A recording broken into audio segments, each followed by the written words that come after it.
Mr. Undersecretary General, Ms. Vice President of the Financial Action Task Force, Excellencies, ladies and gentlemen. It is a pleasure to welcome you to this side event on enhancing civil society engagement in multilateral counterterrorism and PCV efforts, hosted by the Global Center on Cooperative Security. Let me start with the good news that in the current 7th review of the Global Counterterrorism Strategy, several paragraphs on the role of CSOs interacting with member states and the United Nations could be added. Switzerland is convinced that civil society organizations have an important role to play in preventing violent extremism conducive to terrorism.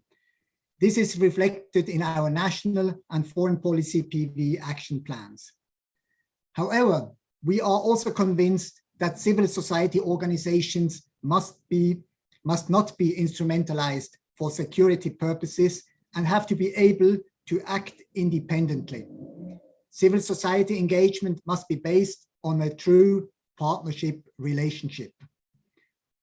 All CT and PV measures have to respect and protect human rights and be based on the rule of law. It is unacceptable that civil society organizations, like, for example, human rights defenders, are becoming the target of CT measures. Unfortunately, this is the case in many countries.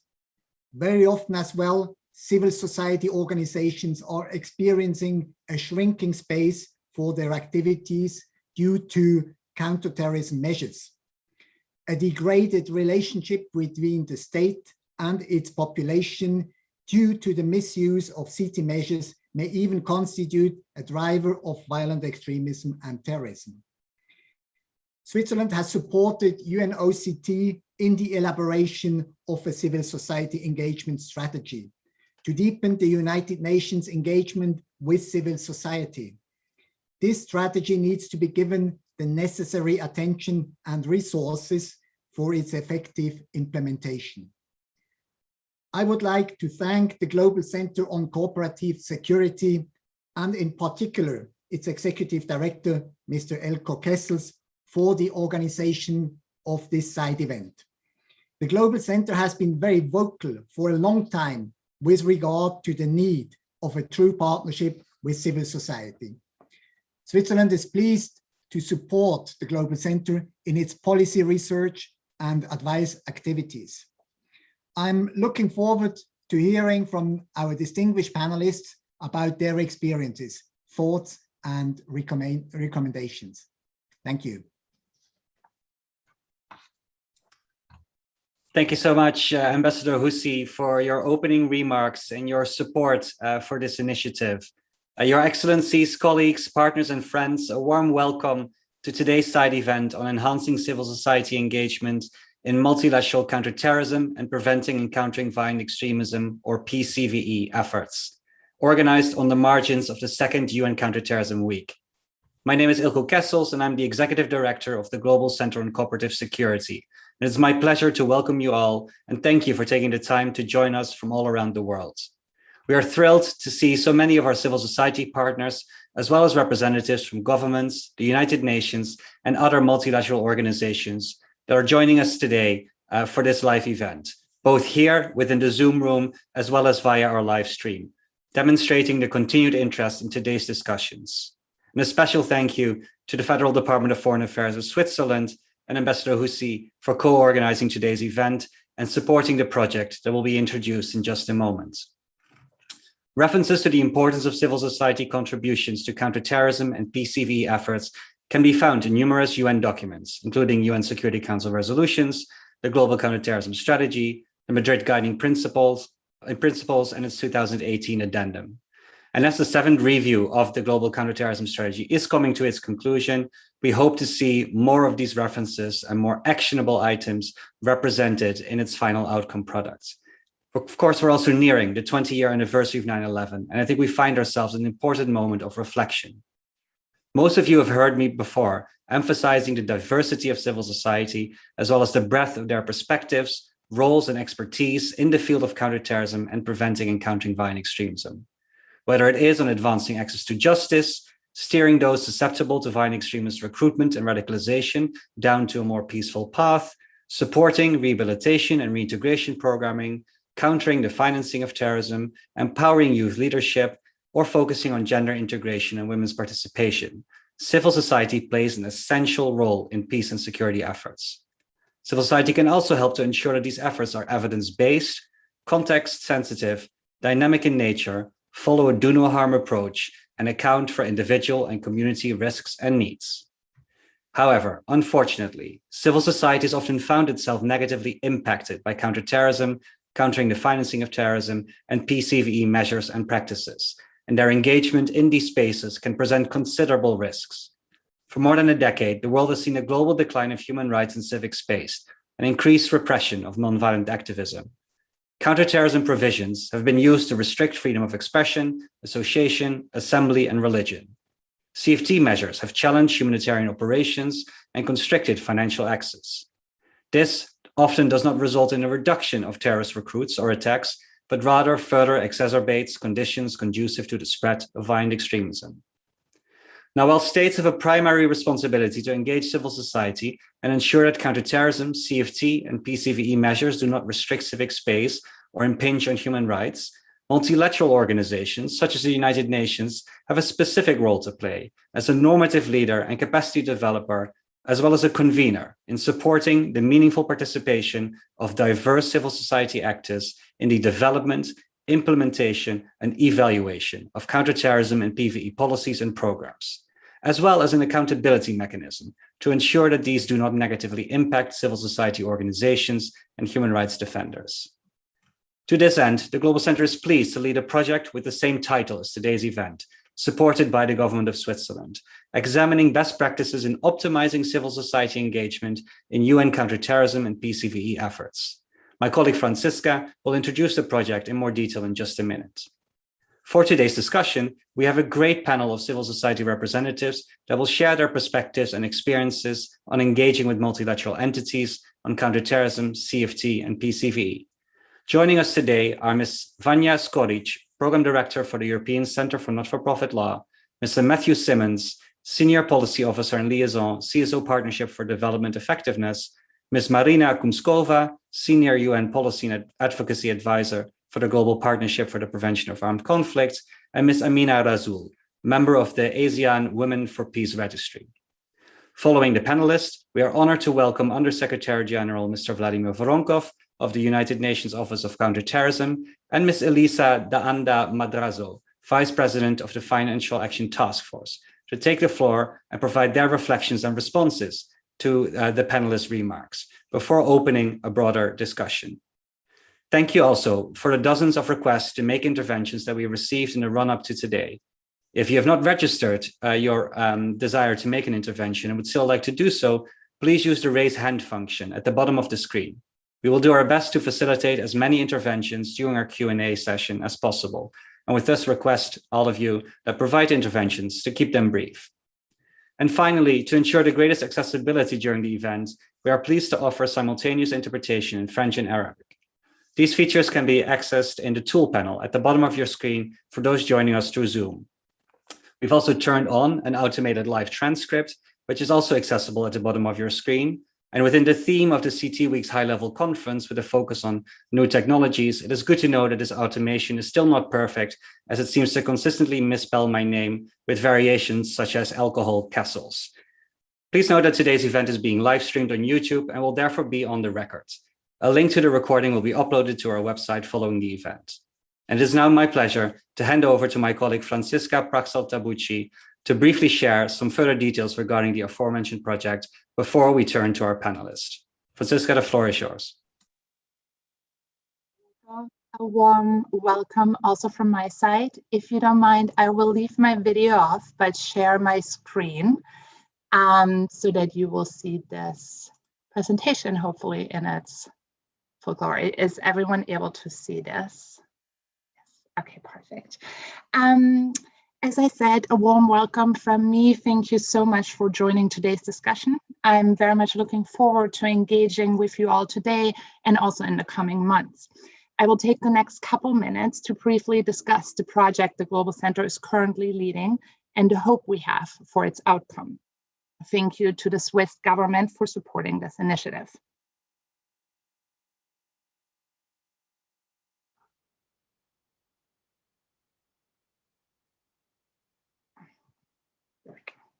The project, Enhancing Civil Society Engagement in Multilateral Counterterrorism and Preventing and Countering Violent Extremist Efforts, explores ways in which relevant multilateral bodies such as the OECD and FATF and different parts of the UN system have sought to engage with civil society and how civil society has organized itself to enhance its influence in the work of these bodies.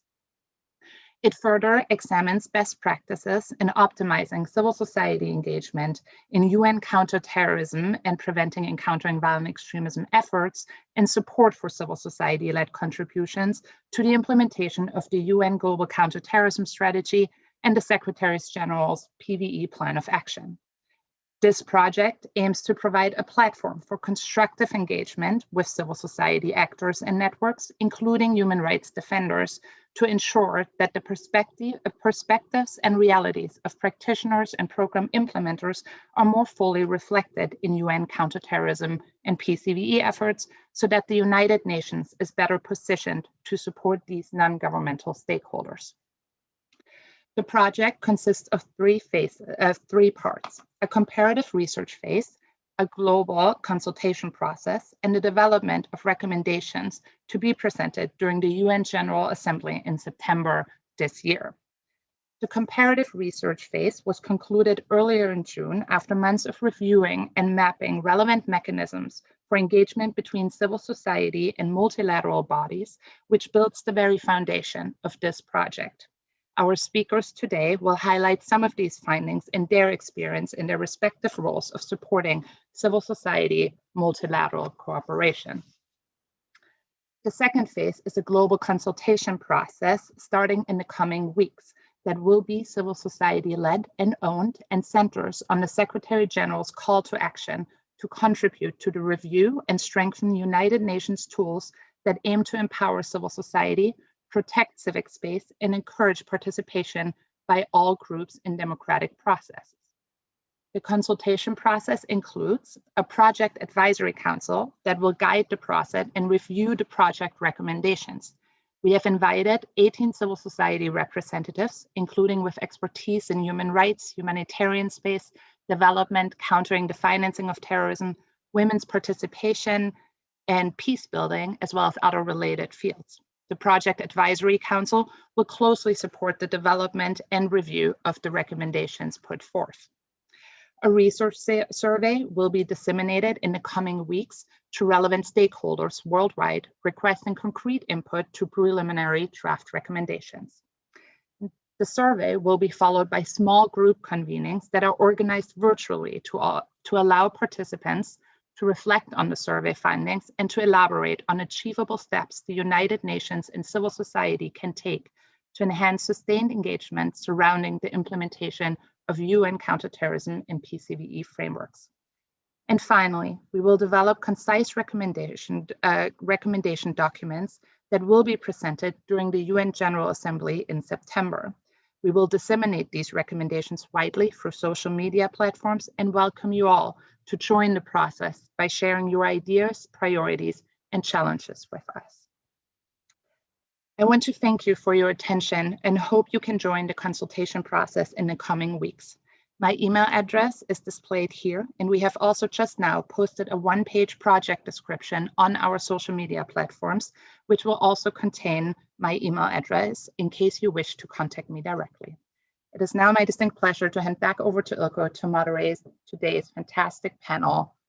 Thank you all so much for your attention.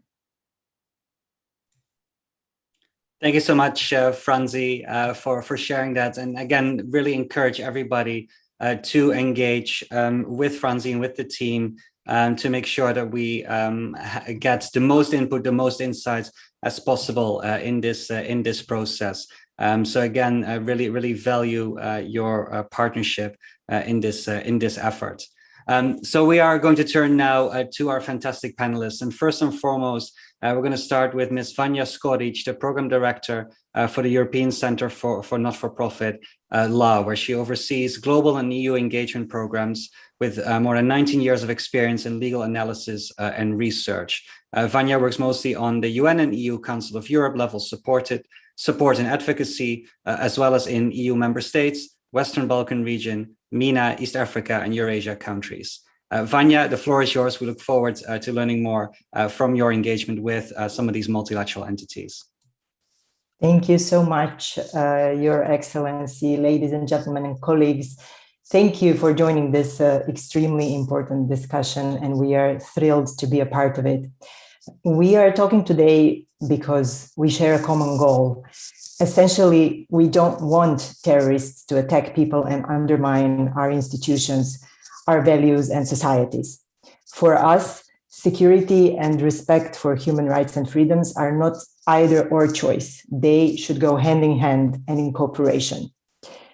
And here, the important role of civil society in these efforts, and specifically in countering terrorism and preventing violent extremism, has already been recognized by the UN, as mentioned before. However, this is not translated in practice yet. Take, for example, this entire week, its focus and the low visibility of civil society in contrast to other topics on the menu. Over the years, comparatively little attention has been directed to solving very practical issues related to meaningful engagement of civil society, its capacity development, technical assistance, or different collaboration modalities. Yet the need for it is more pressing than ever. Civil society and civic space are under pressure in many parts of the world, with 87% of the world's population living in countries with adverse civic space conditions. And part of that pressure and restrictions stem from security and counterterrorism measures, as His Excellency Hussey already noted. So this has also been recognized by the FATF through its latest unintended consequences work stream. Over the years, the FATF realized that negative impacts on civil society and non-profit sector of misuse of the standards are actually undermining its broader goals in combating terrorism. The FATF therefore created avenues for civil society to engage, to submit its expertise, concerns, and evidence of misapplication of standards to help in evaluating countries and in improving its work. We, as a part of the global MPO coalition, participated in these openings, and the willingness of the FATF to listen, to adjust, to react to the new perspectives and experiences of civil society is to be welcomed. The rest of the global counterterrorism architecture has much to learn from these examples. There is a mismatch between, on one hand, the rhetorical acknowledgement of civil society's importance in the UN's global counterterrorism strategy, and on the other hand, the difficulties that actual civil society experience from counterterrorism measures and from trying to gain access to the UN institutions. To be meaningful, participation really should be open to all who want to be part of it, and it must be resourced. Engagement should be understood as a mutual, beneficial interaction that results in both sides being valued and gaining useful feedback. Civil society has really much to offer, from analysis and evidence to expertise on, for example, implementation of human rights and other issues that are the core of the UN. There is really an enormous richness of experience, especially at the local level, from peace building, women organizations, victim issues, to preventing extremism and protecting human rights. A vast coalition of global and national civil society networks is already at work on these topics. The Secretary General has called for broad and sustained engagement with civil society, and the UN-wide strategy on civic space in his 2020 call to action for human rights. This call as well as the guidance note on the promotion and protection of civic space, do provide for a relationship between civil society and the UN by establishing mechanisms to, first of all, positively engage with all interlocutors to promote and protect civic space. Second, to respond to undue restrictions on civic space. And third, to protect the space for different stakeholders to engage, express their views. This is also fitting in the principles of the UN Charter. So therefore, the UN counterterrorism effort must uphold the broader UN agenda and priorities. The UN truly has a positive obligation to engage civil society and the negative one to avoid all harm. And that should be our leading framework for discussion. I will stop here and I'm happy to engage in further conversations on this topic. Thank you so much once again. Thank you so much, Vanya, in particular for sharing your organization's experiences working with the FATF and really emphasizing this critical role of civil society, the mismatch that exists between rhetorical endorsements by larger multilateral bodies and individual governments versus the actual difficulties and experiences of civil society to access and operate and the needs that they have for engagement to be inclusive, to be resourced, and to be mutually beneficial. So thank you for highlighting those really important points. I'm going to turn next to Mr. Matthew Simmons, the Senior Policy Officer and Liaison for the Civil Society Partnership for Development Effectiveness, which is a platform that unites civil society organizations from around the world on the issue of effective development cooperation. Matthew, the floor is yours. Great. Thanks very much. Good afternoon, good evening, and good night to our friends that are over in Asia that I've seen here. First, I just want to start by acknowledging Ambassador Hussi's opening remarks and his recognition that indeed in many parts of the world, civic space is shrinking. We see increasingly authoritarian tendencies to criminalize dissent, of course, under the pretext of counterterrorism efforts, but more recently under the guise of COVID pandemic response. So it's certainly something that's quite alarming for us. Even one of my co-chairs of the platform, CPDE, has been tagged as a terrorist in her own country simply for organizing in indigenous communities to try to allow this marginalized group to claim their human rights. So with that, I'm here, I guess, to share a little bit the experience of a particular platform, which is the DAC CSO reference group, which operates at the OECD Development Assistance Committee. I would start this by referring to Francisca's opening presentation, where I think she picks up the most salient point on CSO engagement, and that is how CSOs are organized themselves.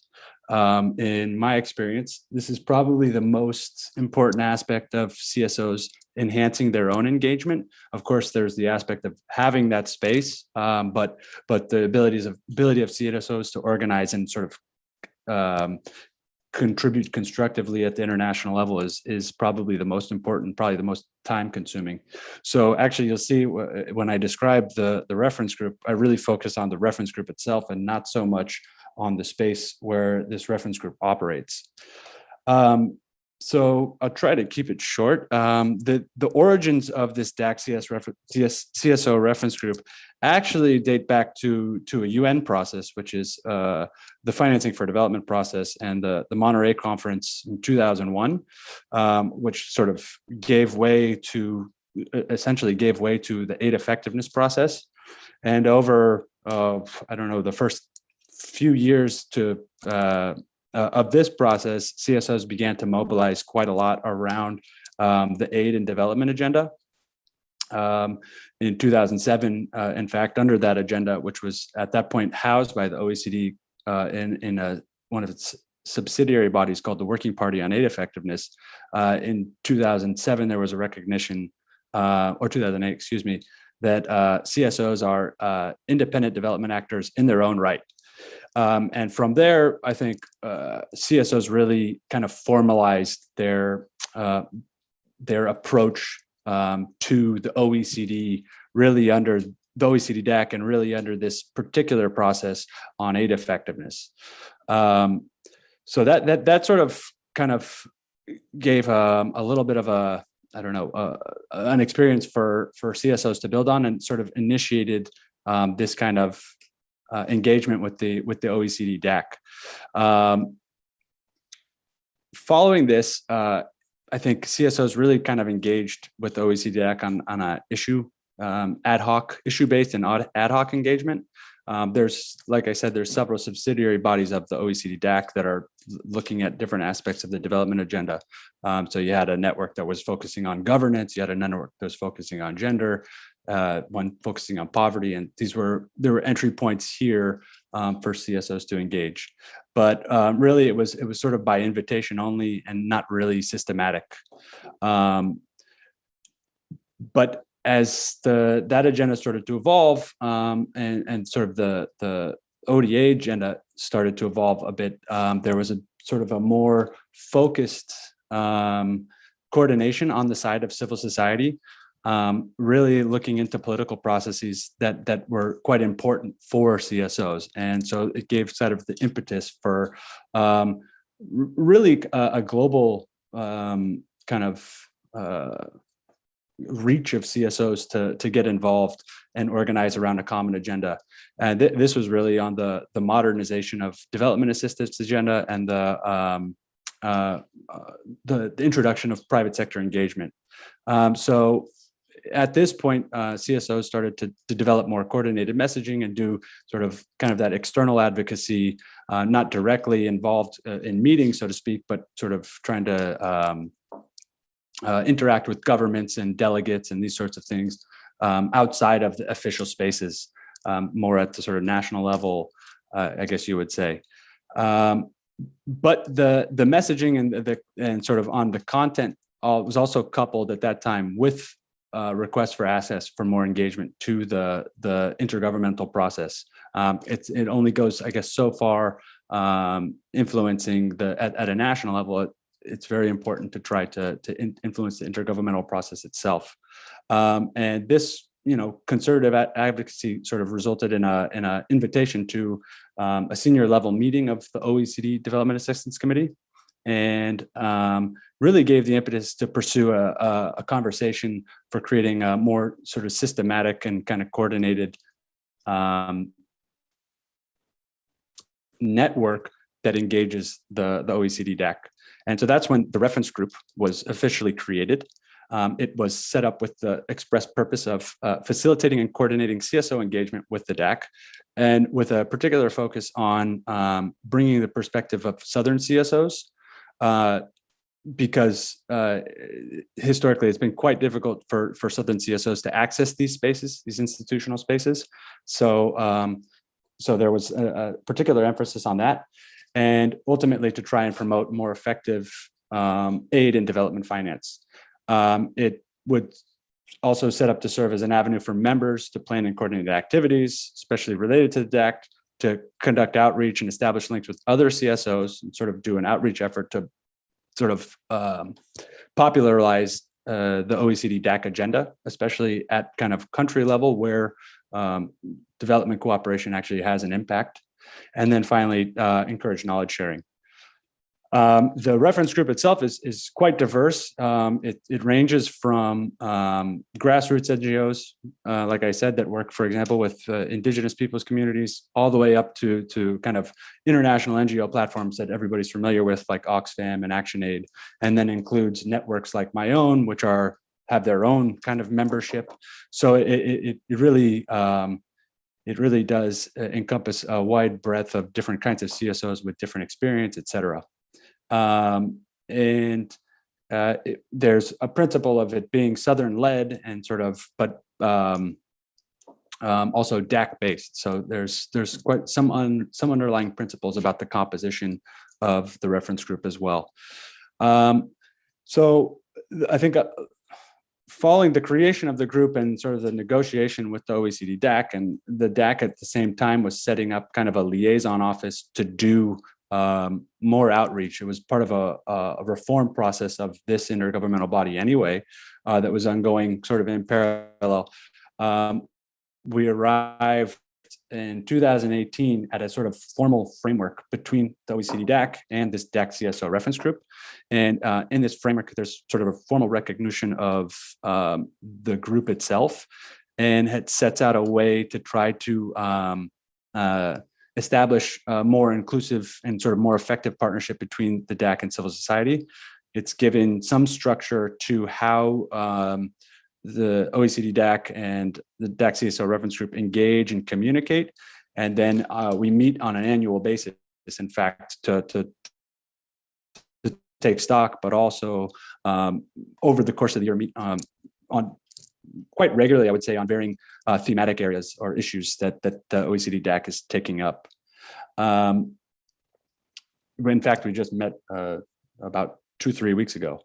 So I won't go too much further than that. I'd be happy to answer some questions, and I hope you can draw inspiration from this. I mean, the UN itself, I'm stepping outside the reference group. The UN itself has obviously a wealth of experience in terms of engaging civil society. You have, especially on the development agenda, you have the SDGs, obviously, which include different structures for engaging civil society. You have institutions like the ILO, which are tripartite in their representation. And then I would make another nod to Ambassador Husi that you have something called the Global Partnership for Effective Development Cooperation, which the Swiss government actually co-chairs, who has sort of probably one of the best practices in terms of engaging CSO, and has a CSO representation through a non-executive co-chair at the sort of highest decision-making governance level.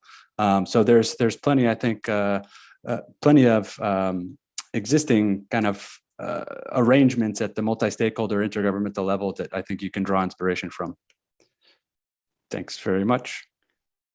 Thanks so much, Matthew. Really appreciate that substantive history of civil society mobilization around the aid and development agenda that has led to this more systematic engagement in the form of the OECD reference group, and also highlighting the importance of combining the organizing, the advocacy at the national as well as the international level. And I think here it's important to remark that, we should recognize that the sort of counterterrorism and PCVE space has a tendency to reinvent the wheel, has a tendency to silo their work and approach terrorism as this extraordinary problem that requires extraordinary responses. And there's so much that we can learn from related areas of work around development, peace, security, and human rights, including ways in which these models are being set up. So I really appreciate you sharing those insights. And that is hopefully a very elegant bridge to our next speaker, Marina Kumskova, who is the Senior UN Policy and Advocacy Advisor with the Global Partnership for the Prevention of Armed Conflict, or GPAC.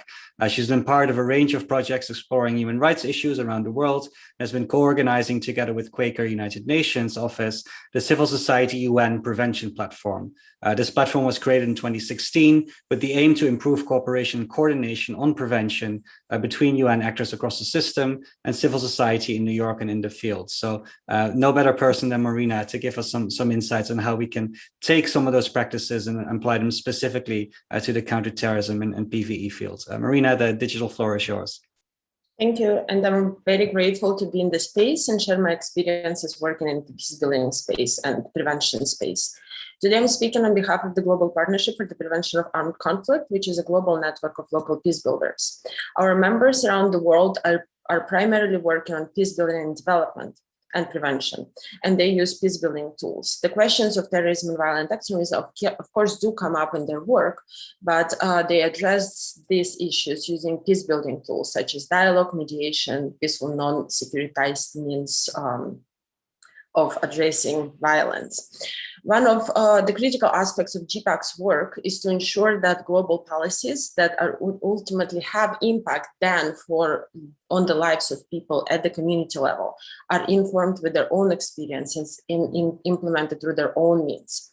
In the past couple of years, the commitment of the UN peacebuilding community, the donor community, and the member states helped significantly in advancing authentic and meaningful partnership of local communities in peace building. These are the partnerships that aim to make policy more impactful at the field level with the positive difference all for the UN, for national governments, and for local communities. Today, I would like to share some of those modalities, hoping that colleagues who work on CVE could adapt similar approaches that have proven to make a difference in other contexts. First, as you have already mentioned, the partnership with international civil society is critical. One of the critical roles that civil society could play is to create a space for inclusive, informal, and reflective dialogue that facilitates exchange and learning. And one of those examples is the Civil Society on Prevention platform that GPAC facilitates with Quaker UN Office, as well as with close partnership with UNDPPA. The platform serves to support the UN prevention agenda through strengthening coordination and information sharing. And this is the key. We create a safe space for reflection. This is not the space for accountability. This is not the space to discuss kind of how to push forth the civil society perspectives or the UN perspectives or the perspective of member states. This space invites everyone to join the dialogue with an open mind to reflect and learn together. In this sense, we provide access not only to civil society, because the access is also needed by other stakeholders, such as the donor community, the member states, and the UN actors. Civil society, when meaningfully included, can improve practical action.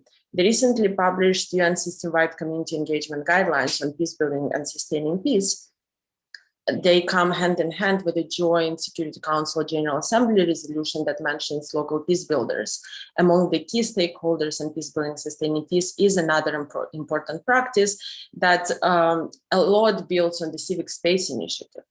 This is where rhetoric meets the practice. The community engagement guidelines are really set up as a practical tool to implement the rhetorical commitment to partnership with civil society into practice. The first good practice that comes out of the guidelines is the fact that they have been developed by the joint civil society UN working group that GPAC was also part of.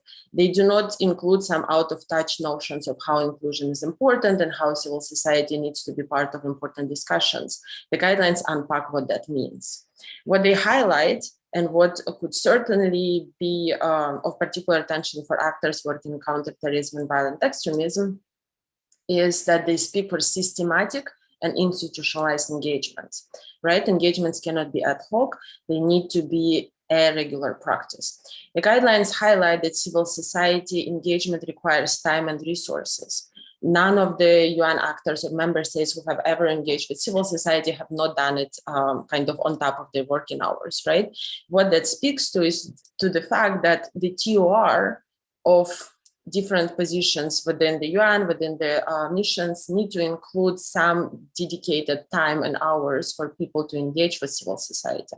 A good practice, of course, is the creation of Civil Society Liaison Office that could create that institutionalized commitment and this institutionalized grounding. But there is more that needs to be done on top of it.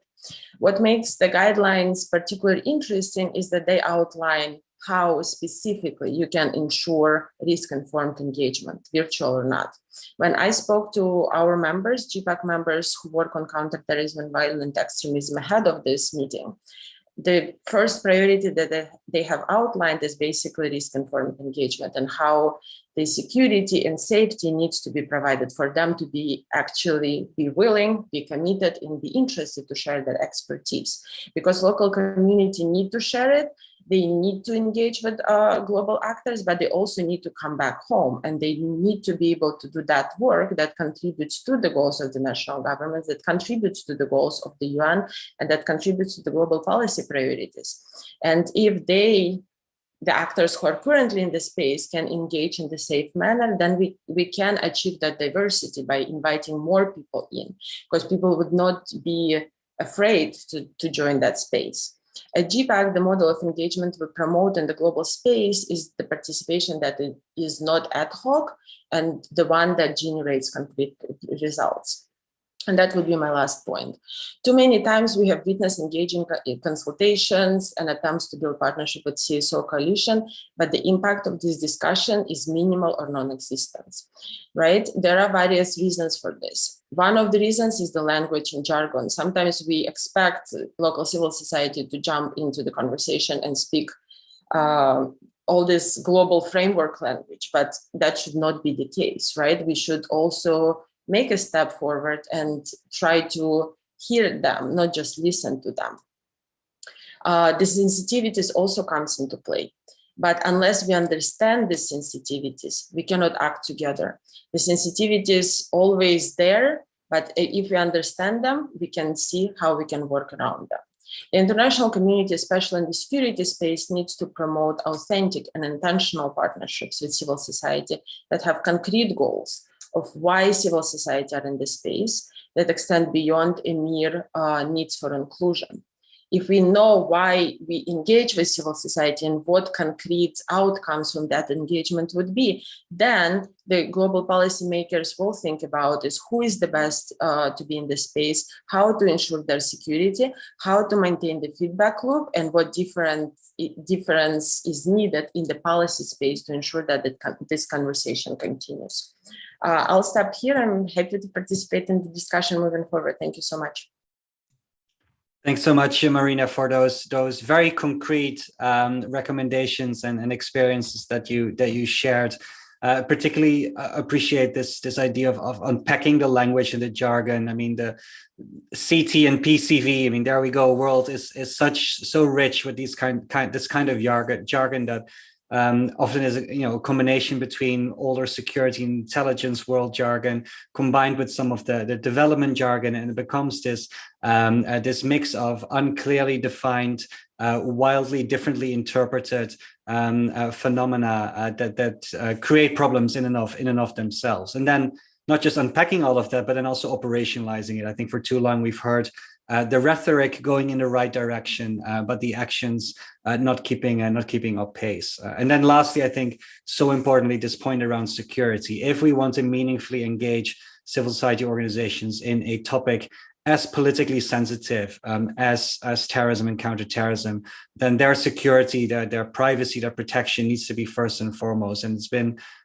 too often that not just those participating in these kinds of discussions find themselves then, upon return to their home country, being pursued by the authorities, but actually the usage of counterterrorism laws and legislations to actively pursue these individuals. So it really is a negatively double-edged sword.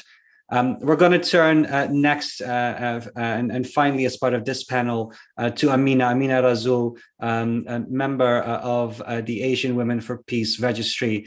She's also the president of the Philippine Center for Islam and Democracy. And as part of the Asian Women for Peace Registry, she hopes to contribute to the implementation of the joint statement on promoting women, peace and security in ASEAN, which encouraged the integration of gender perspectives in all conflict prevention initiatives and strategies. Amina, thank you so much for joining us at this late hour. We look forward to hearing from you. Unmute.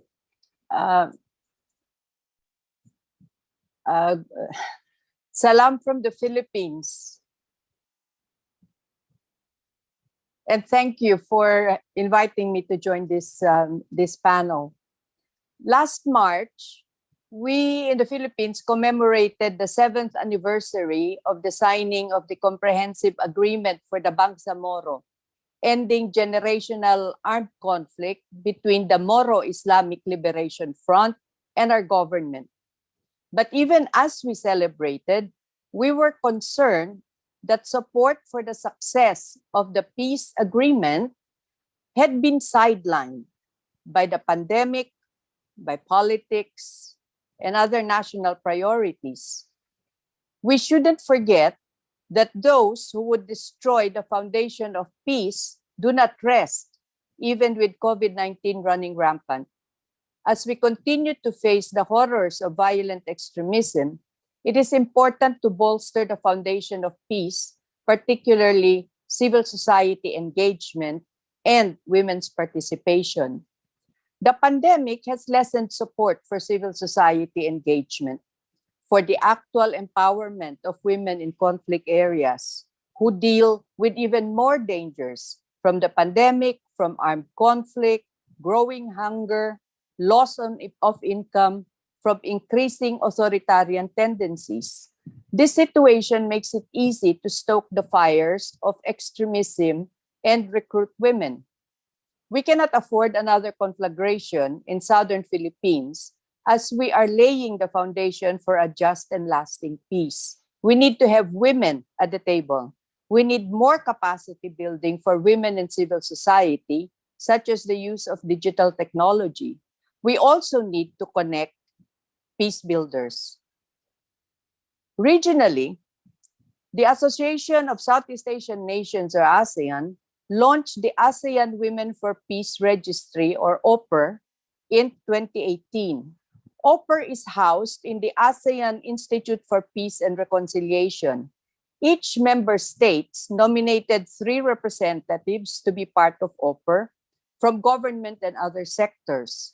Former peace advisor Teresita Quintos Deles, Gloria Mercado, who was the former executive director of the Office of the Presidential Advisor on the Peace Process, and I represent the Philippines, and the 3 of us are with civil society. OPER aims to contribute to the implementation of the 2017 Joint Statement on Promoting Women, Peace, and Security in ASEAN, which encouraged the integration of gender conflict prevention initiatives and strategies. Due to the pandemic, we have been meeting virtually, putting together proposals that can concretely support women's participation. Although it's still in its early days, may I recommend that development partners support regional networks such as OPER, which has the full support of ASEAN, or the formation of such a network in the other regions. It eases civil society's engagement with their own governments. On a larger scale, we are part of the Women's Alliance for Security Leadership and supported by the International Civil Society Action Network, or ICANN. The networking has been extremely valuable for us. We have virtual meetings every Thursday to check up on each other. We virtually launched the She Builds Peace campaign.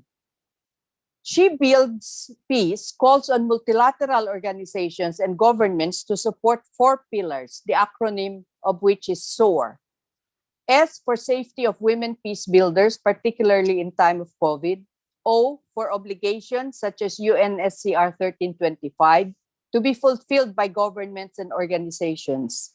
A for appreciation and support of women peace builders.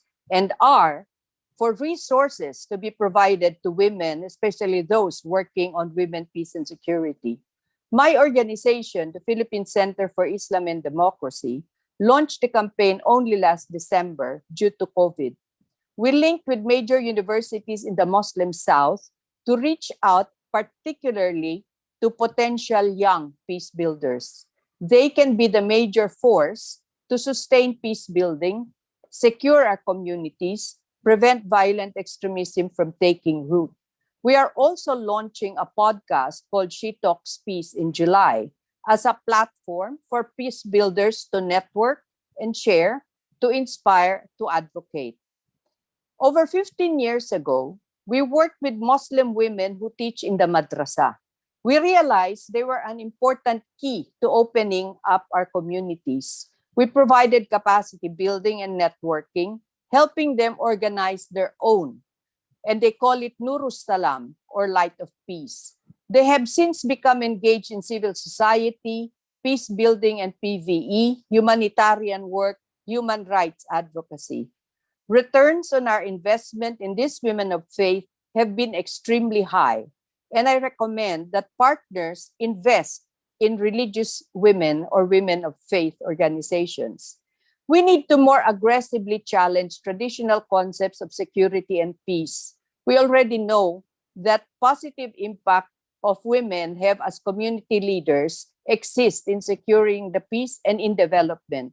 We have to ensure that governments have an inclusive perspective with civil society and women more actively engage as peace builders, negotiators, community leaders, political leaders, decision makers. Only then can we truly have a resilient community. Your support will be the wind beneath our wings, and we shall soar. Thank you. Thank you so much, Amina, for sharing that important experience, particularly around the organizing that's taking place to challenge some of those traditional concepts of security and peace, and of what security and who security and peace actors are, and ensure the inclusion of a broad diversity of individuals with various backgrounds and gender identities. In this specific example, the inclusion of women first and foremost. Unfortunately, this is still quite the hill to climb in the peace and security field in general, and I think in the counterterrorism and CVE field in particular. So thank you for all the important work that you're doing on that front. So with those fantastic presentations from our panelists behind us, we are going to move to 2 responses and then open up for interventions from the floor and questions and answers for those participating. I've seen some already raise questions either via the Q&A function or the chat. If you would like to make an intervention on camera, please use the raise hand function. And whilst we are quite tight on time, we'll try and get as many responses and questions in as we can. But first, we're going to turn to His Excellency, Mr. Vladimir Voronkov, the Undersecretary General of the United Nations Office of Counterterrorism. Thank you so much for taking time in what must surely be the busiest couple of weeks for you and your office. We really appreciate you being with us. The floor is yours. Okay, thank you very much for inviting me to this very important gathering. I also appreciate very much the invitation of my good friend, Ambassador Husi, for this exchange of views. I listened very attentively all the interventions, and it's really very important for me that it's absolutely the confirmation that civil society is a part of counterterrorism activity, at least as I do understand is from my perspective of the head of counterterrorism office of the United Nations. Why?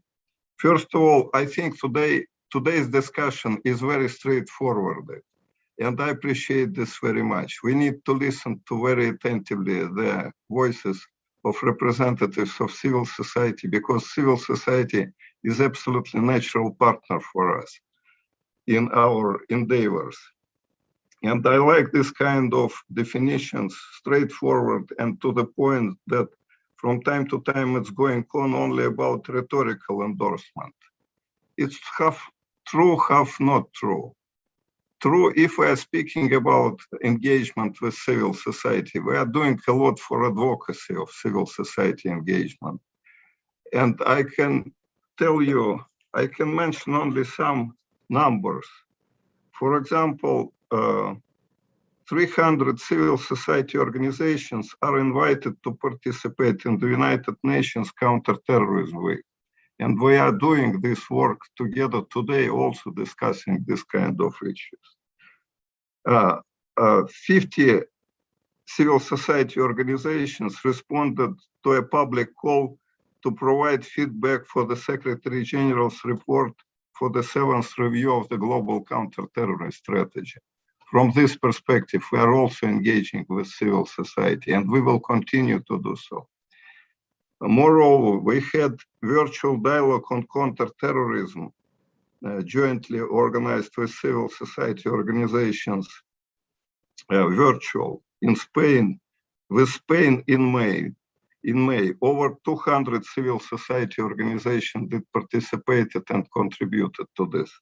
So I think we did achieve the first goal, advocacy, and creating very good environment for civil society in the United Nations to provide their voices. But it's not enough. Of course, this is the absolutely must. It should be the next stage, engagement with civil society in programmatic activities. Partly it's also the case. We have a program, project on sport and prevention of radicalization, and a number of civil society organizations are on board with implementation of this project.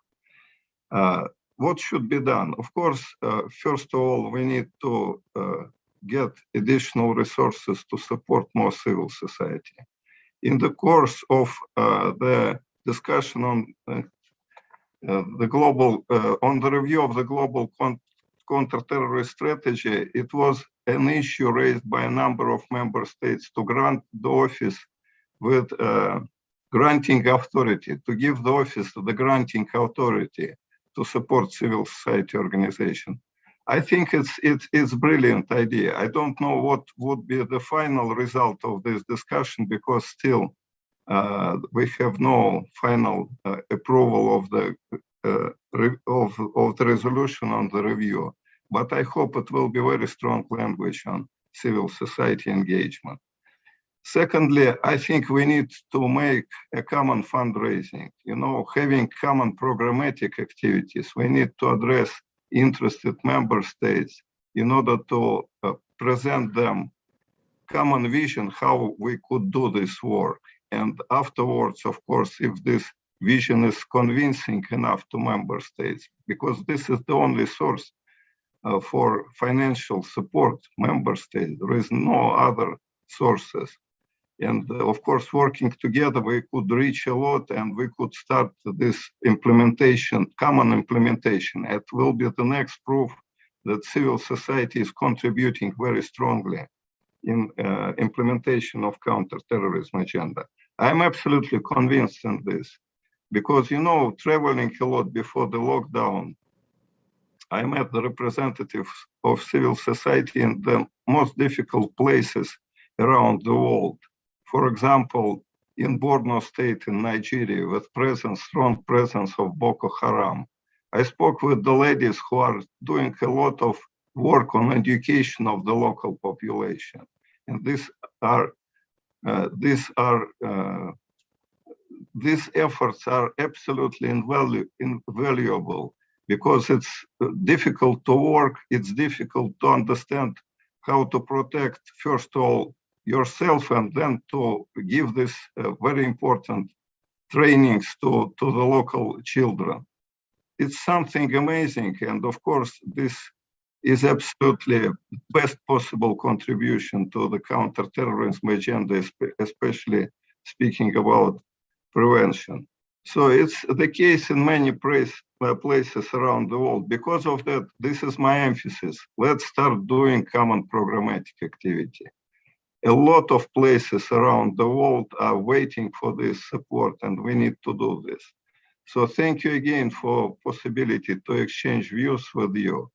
We are the office with the most transparent atmosphere and agenda. So please address directly to us if there are new ideas, if there are new proposals. For example, Ms. Praxel Tabucci mentioned very interesting project to be presented to the General Assembly in September. So we are ready to join you. And if there is any need from our side to deliver our view or to support this kind of proposal from our perspective, we could do this with great pleasure. So thank you very much.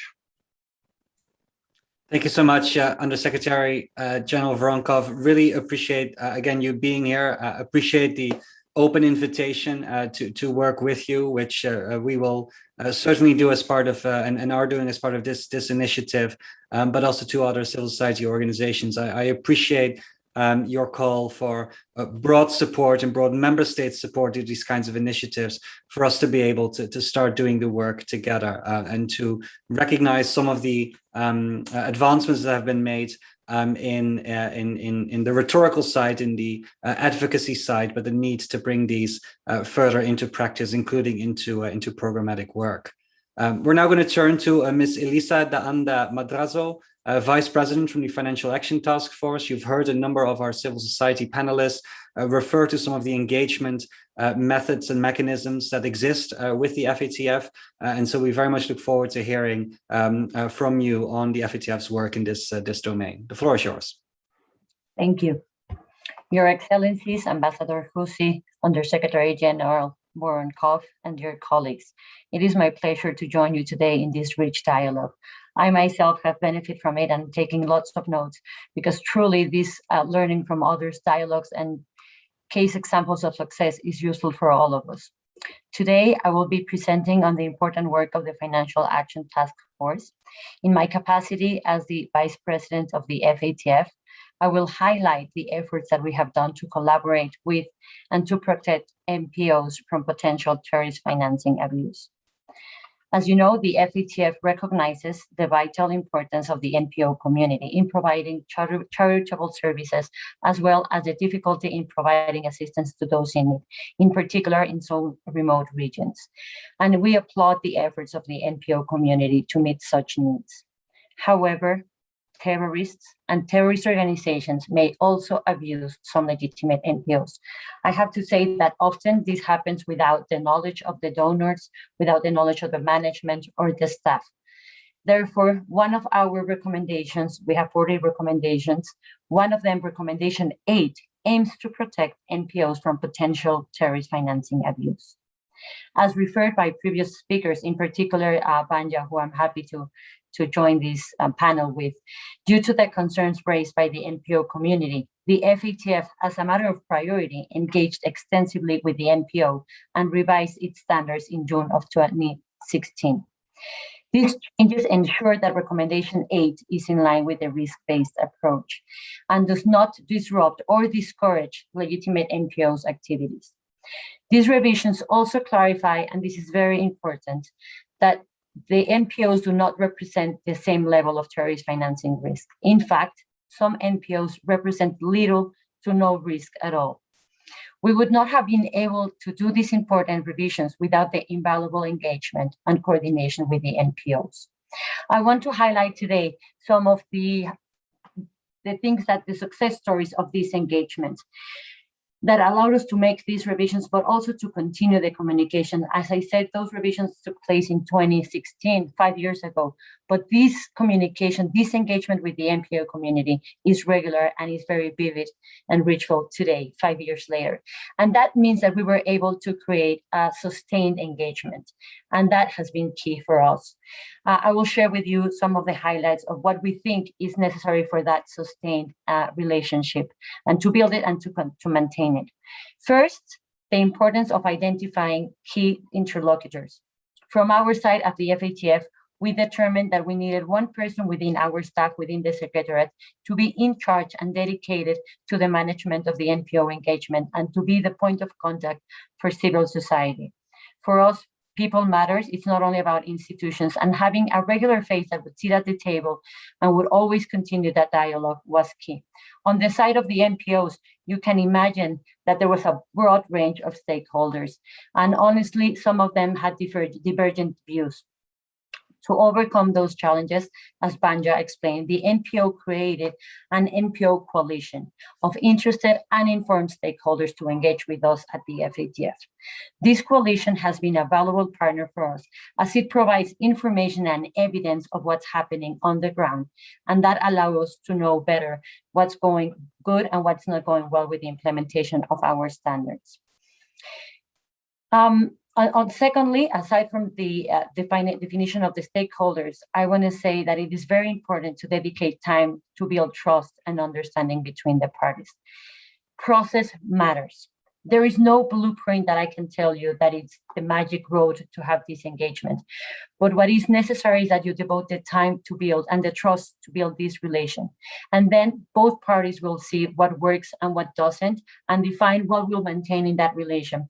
For example, to give you some flavor of the things that we have done, at the FATF, we have a regular engagement with the private sector, and we have provided regular seats for the NPO coalition to be part of those conversations regularly. We also provided a link on our website where they can provide information directly to us related to jurisdictions that are gonna be going through an assessment. And these ideas, these processes have been part of the communication and the time that we have devoted to that. Finally, transparent and inclusive engagement is essential. And this means that sometimes we have to manage expectations. We cannot sit at the table and say that everything is easy, that everything is quick. Things take time to change and to improve. But knowing that we're working together and that we're doing so in the right direction motivates us all to continue this engagement. We combine this engagement with ongoing regular dialogue to address ad hoc issues, including a new project examining the unintended consequences of the FATF standards that Banja referred to, and that I am honored to lead on behalf of the President in the FATF. In conclusion, The FATF is committed to actively engage with the NPO community in an open and transparent manner in order to ensure that their practical knowledge and experience can be properly reflected in our standards. We acknowledge that civil society is at the front line and play a critical role, and therefore their experience and knowledge is essential in informing us our actions in relation to combating terrorist financing. This engagement, as I said, has been truly ritual and valued by our membership, especially on the connection with international development and humanitarian assistance. The FATF is committed to continue this engagement and promoting effective and proportionate risk-based approach in all countries of ours relating to our standards. I thank you for the invitation, and I look forward to continue this engagement. Thank you so much, Elisa, for joining us in what is also a very busy couple of weeks for the FATF. So I really appreciate you being with us in this discussion, sharing those important insights on how the FATF is actively engaging and opening to the input of civil society, since, of course, some of its recommendations, and particularly Recommendation 8, directly talks about and impacts civil society. So really appreciate your insights there. We've now arrived at the Q&A and open discussion session of this event. We have about 15 minutes or so left, and quite a range of interventions requested. We're going to start going through that list, but again, if you are interested in making an intervention, please either raise your hand and we'll try and get to you, and you'll find the raise hand function at the bottom of your screen, or raise a question via the chat or Q&A function, and we'll try and raise some of those that have already been communicated to our panelists before the end of the meeting. But first and foremost, I have the honor of giving the floor to David Sharia, Director of the Counterterrorism Executive Directorate of the UN Security Councils, of the UN Security Council. David, the floor is yours. Thank you, Ilko. I see it's a bit off the screen, so let me just fix it. I want to be very brief because I know there are many speakers and this is essentially a civil society event. But I want to say a few words, and first, thank you, Ilko, and your team for organizing the event. I also want to acknowledge your speech at the ARIA Formula last week, which I thought was very, very powerful and convey a message on behalf of many other civil society organizations and the wish to play a role in developing and designing counterterrorism policies and programs. Congratulations also to your team on the development of this program, and the government of Switzerland for supporting it, and OCT for providing the umbrella for this initiative. It's a very powerful initiative. We at CITED will be happy to support it. We invite you to engage with us. I think we have a perspective that may enrich your understanding of the role civil society play, the role it can play, as well as the constraints, as were highlighted earlier, on the space in which civil society operates. And indeed, this is one of the growing concerns that we're seeing in counterterrorism around the world, where it is being used and abused for shrinking civil society space, which was never the intention of the Security Council when it decided on so many issues related to counterterrorism. Lastly, I want to highlight two activities that we have done in CITED, which can probably be added to the list of good practices in engagement with civil society. The first one, again, thanks to the Global Center for facilitating it. We are meeting regularly on a quarterly basis with civil society organizations. Every time a different topic is suggested, sometimes by the civil society organizations themselves. Discussions is open to all civil society organizations on the one hand, and it's closed in the sense that none of the things that are shared with us are being brought back to any member states for any civil society participant who is concerned about his or her own safety. A second initiative that we are trying to implement every time the Council or the CTC is about to embark on a new resolution or a new guidance, we invite civil society to the extent we can to play a role before, in the lead up to the event, and we make an effort and insist on these events to be not at the last minute when everything is already settled down, but at the time where these discussions, between CTC members and representatives of civil society can really impact and influence the direction of the CTC or of the Council.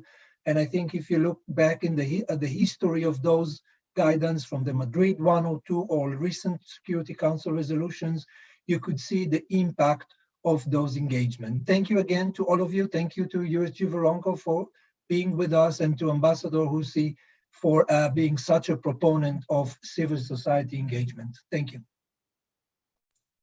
Thank you so much, David. Really appreciate you being with us and sharing some of the good work that CEDAT is doing on this front.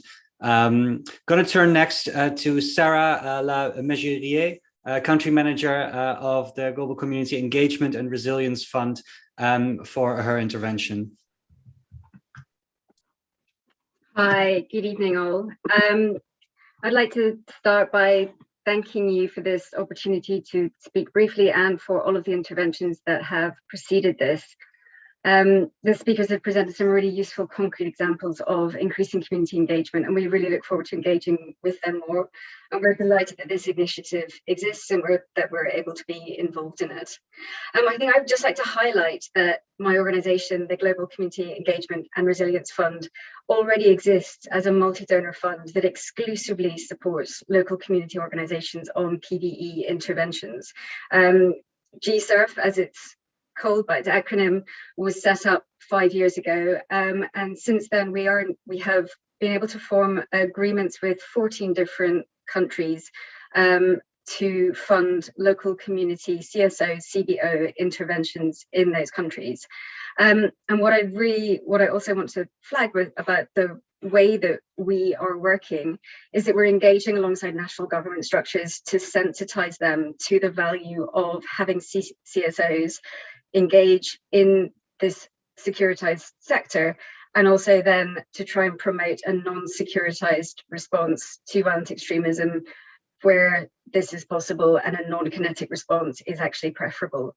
So we're working to bring CSOs and local and national government structures together to collaborate and cooperate, given particularly that lack of trust in governance actors and in security actors tends to be a primary driver for radicalization and recruitment in many locations.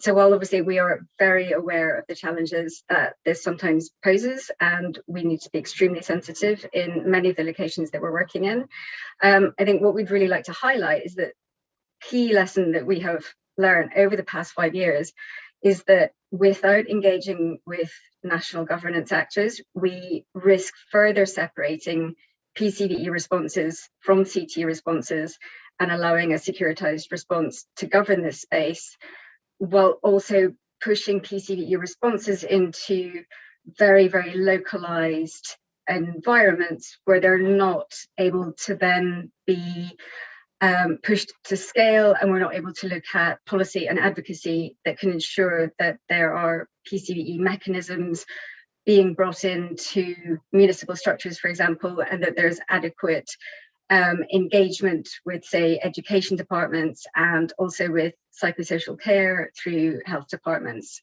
Also, while working within local community actors who can help to spread that further within the really kind of marginalized, vulnerable communities that we want to be working in. So I really look forward to taking up this discussion and hearing more from the other participants, and continue to engage on this. And we're delighted that there is so much enthusiasm and support for greater community engagement on this. Thank you all very much.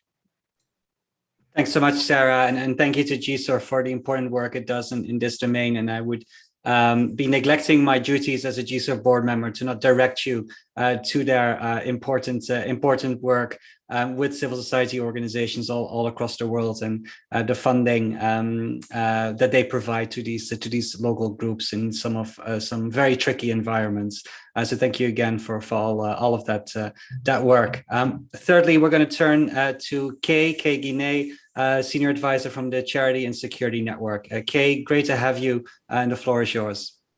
Thank you very much. I want to thank the Global Center and the Swiss government for undertaking this initiative, and we very much look forward to participating in it. I also serve as co-chair of the Global NPO Coalition on FATF and would highlight and support the comments made about that engagement and ways to draw on the lessons learned there. But it all comes down to implementation, as has been noted in this discussion. And it's important that although progress has been made in involving civil society more, especially at the UN level, much more needs to be done. And so that civil society engagement is not seen as a box to be ticked, but rather civil society is seen as an essential resource for effective implementation of any kind of strategy to achieve human security. And we are a necessary component in bringing about the kind of non-securitized responses that were just referred to. And it is when security-only responses become the focus that you begin to get the problems, the shrinking civil society space, the unintended consequences, the problems with delivery of humanitarian assistance or restrictions on peace-building efforts. One area I would suggest that have particular focus for civil society participation is implementation of Security Council Resolution 2462, which requires that the counterterrorism sanctions programs and counterterrorist financing measures be implemented in a manner consistent with international human rights, humanitarian, and refugee law. There's a long way to go implementation there, and certainly our sector has robust resources that could be of assistance in helping to build capacity in governments and to what is involved in compliance with those binding international obligations, but also how that kind of compliance actually helps CT and PCV efforts be more effective. So thank you. Thanks so much, Kay, for those reflections, and particularly again relating to the good work that's being done around the engagement of NPOs in FATF. But indeed, everything comes down to implementation and the responsibilities, particularly at the government, the member state level, and there the engagement of civil society and the continued promotion and protection of civic space is as important as it is on the multilateral level. We're going to turn next to Haruna Abdullaye from Kopave, Niger, one of our close civil society partners, for some short reflections and or questions from his end. Haruna, the floor is yours.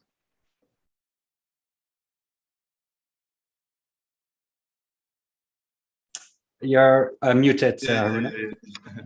Thank you so much for these opportunities. I would like to share the success that we have in countering violent extremism via the implication of many civil society actors and some leaders of the community, because they are very close to the community and their voice are very valued by the population. I know that in 2015, the actual president of Niger went in Difa and he asked the population to just forgive those Boko Haram element and to welcome them. And it was not successful until this year. We just organized with some leaders and they went to the village, they discussed with the community, they speak in their language, and the people,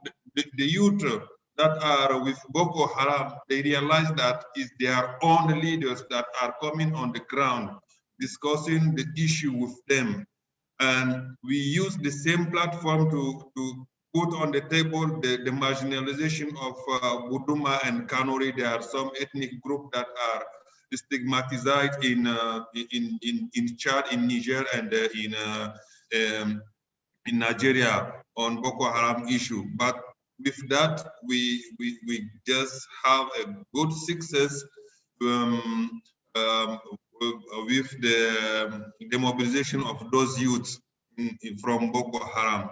So what I would like to highlight here is that what you see on the field sometimes is very different from what is just showing up, because we need to make a real a social audit to know what is the real problem in the community, and so that we can address it, even with not a lot of resources, but it is possible to make this difference on the ground.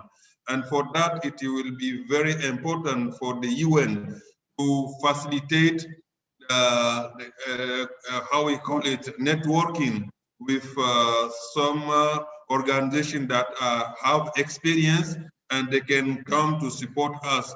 Sometimes, as in Africa, we just make mistake thinking that fundraising, you just need to ask money, but it is not like that. You just need to have a concrete networking with some countries or some CSOs that have good experience on that, and it will be very successful. It will give success on the ground. So I don't want to be very long, and thank you so much for giving me this opportunity. I think that I can just write some details and share it with Elko. And thank you very much.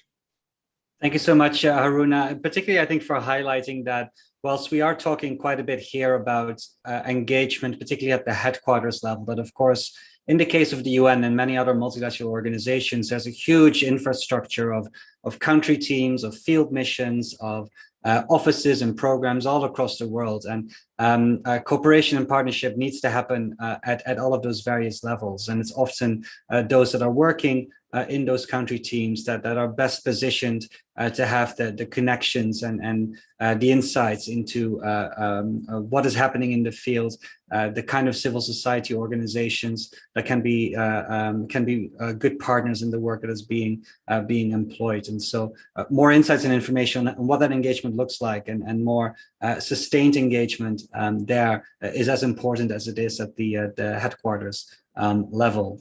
We're now going to turn, with only a few minutes left, to Harja Pranadipa, National Program Officer for UNODC Indonesia. The floor is yours. Thank you, Ilko. Good morning, good afternoon, colleagues, and it is already midnight here in Jakarta. So yeah, thank you so much for the opportunity. I'm just going to share very quick about the initiatives that we also do in UNODC program in Indonesia. Well, actually, we do a program called Guyup Program, or Unity, or it's a word name Unity, aim to tackling the root causes of violent extremism in East Java province in Indonesia. But we're not doing by ourselves. We work together with some UN agencies as well, and came with the government and the civil society as one. We call it as Peace Hub, as a Peace Hub. So we work together, and the national officers would actually work on that particular field. It actually consists of a former NGO workers who actually, or former CSO workers who actually have a previous channel, and also former long-standing government employees who works for, for example, the National Counterterrorism Agency, which actually between CSOs and the government sometimes might not have a good relations, but they sometimes, we try, that's why we try to aim to build the communications further, and so it has a communication to tackling the barriers of the communications and some of it. So the important thing is for us is just to being approachable, being a good facilitator, to get connected, to get everyone on board and maintain the circle of trust. As the National Counterterrorism Agency right now has been issued the National Action Plan against violent extremism, which was signed by the president this year. It demands more dynamic and fluid communications between the government, the CSO, and also we can increase the cooperations, including the issues on the human rights aspects, for example, regarding the misuse and PO to discuss. It's a very interesting challenges ahead. Yeah, I think it's apart from that, that is what is very good to have, is just to have the previous relations that we have as a national officers between the previous NGO channels. How can it can actually offers them to enhance more roles, and also how their explorations can be taken, and how they can easily approach the UN as well to take their some advices, and also bring together all stakeholders in a particular issue on PCVE so they can sit together and discuss the issues from many different voices. Back to you, Ilko.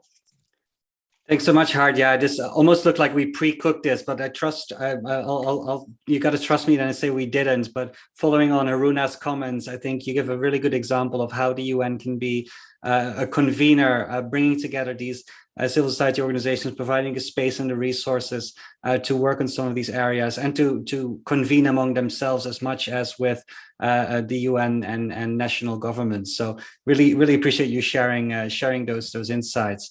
With being 1 minute over time, I want to turn very briefly back to our four panelists for any final thoughts, observations, reflections before we're going to close out today's really interesting, really valuable meeting. So Amina, I'm looking at you first to see if you have any particular thoughts or anything to add after you've heard the various interventions. Amina. Yes, thank you.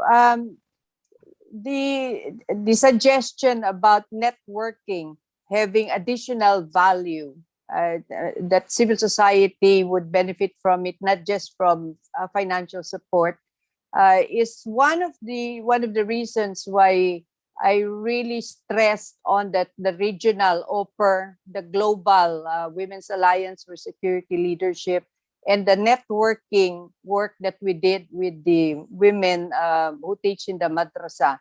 This is what we saw, that when women are brought together and they start sharing and networking, they gain strength from each other and they are able to form some sort of phalanx so that they can do work, not necessarily in counterterrorism, but really in prevention of violent extremism. So I fully support that idea. Thank you. Thank you so much, Amina. Turning to Marina next. Thank you so much. And I would just want to make one point on financing. I think two things need to be taken into consideration when we are thinking about any type of new grant that could be available for local civil society or for civil society more broadly, right? The first point I have already left in the chat earlier is in terms of we need to make sure that the format in which this funding is set up does allow for local ownership. And the second question is, who do we fund, right? Because we have seen it in peace building space a lot, where the same people can access the same money because they are bigger, they have more reputation, they can handle more money. And then what ends up happening, especially in regions like MENA, we cannot really fund smaller organizations who do amazing work in the communities that are not usually on the radar. So how do we think about who do we fund and who has access to money? And perhaps intermediaries is an approach, but then how do we require intermediaries to do authentic partnerships that really allows for local ownership? Thank you so much. Thank you, Marina. And then turning to Matthew. Yeah, thanks. My one reflection to leave you with is, I suppose, the massive gulf between what's happening at the international level and the reality of that CSOs are facing at a national level. Creating those spaces in sort of the intergovernmental process is really the easy part. It's taking, what happens at the intergovernmental level and relating that to the realities at the national level and sort of implementing international agreements that is really where the challenge is. And we see it. I mean, we see it sort of in parallel, spaces opening at the international level and spaces closing at the national level. Thanks. Thanks, Matthew. And last but not least, Fanya. Well, taking a practical lesson learned for implementations, this is the part that's most lacking. One would be create the formal mechanisms to bring civil society to the table and also include their suggestions when policies are discussed and drafted. In that way, our energy can then be focused on helping to get counterterrorism right from the outset, rather than defending civic space later on when it's already the damage done. Thank you. Here. An important point to add on. I would like to thank you all for joining us today. Thank you for the many speakers and discussants for making this such a rich discussion. And thank you, of course, to the Global Center team and the interpreters that have assisted us in this event. I hope you will agree with me that today's speakers and the interventions really demonstrated the importance of and support for meaningful civil society, multilateral engagement, and the many benefits a more equal partnership will bring. And I think we've also heard from the experiences at FATF and the OECD, for instance, that this is a responsibility shared by all parties, by the multilateral organizations, by governments, and by civil society itself. The latter having the opportunity to self-organize, to really proactively demand a seat at the table in intergovernmental policymaking and programming that materially affects their work in their communities. I know that many of you requested to take the floor. We were not able to facilitate all of you due to the time constraints, but as Franzi has mentioned, the global consultation process will commence, and I hope you will take the opportunity to get in touch with her and the team to share lessons learned, good practices, as well as challenges and opportunities. Thank you all once more for joining today's event. The Global Center team stands ready to continue to work with all of you towards a more inclusive, human rights-based counterterrorism and PCV efforts. Thank you so much.